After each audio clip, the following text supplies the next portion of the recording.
DAO stands for Data Access Object.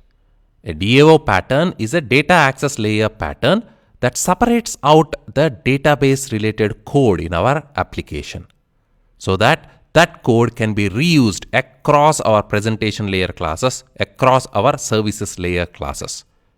And if we want to switch from one technology to another technology to connect and access the database, we can easily change our DAO. Instead of changing our controllers, changing our business logic layers, we simply change one layer and a set of classes. So that is the big advantage of defining DAO classes, which are responsible for performing database operations in our application.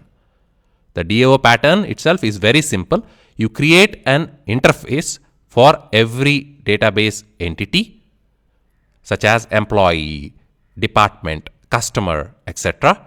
And then you will implement those interfaces.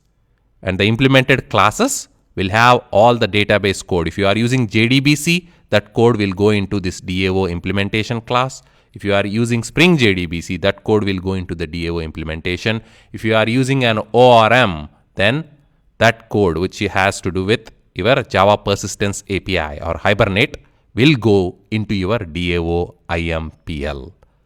Once you define that, your DAOs can be used by other layers such as presentation layer, controllers, or services layer classes.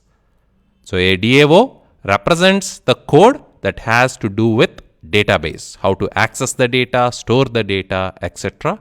into a database. And to work on a DAO pattern, you will first create a DAO interface for a particular entity in the database, and then you will implement that interface, and this implementation class knows how to connect to the database and execute the CRUD operations at a minimum: create, read, update, and delete, and many more.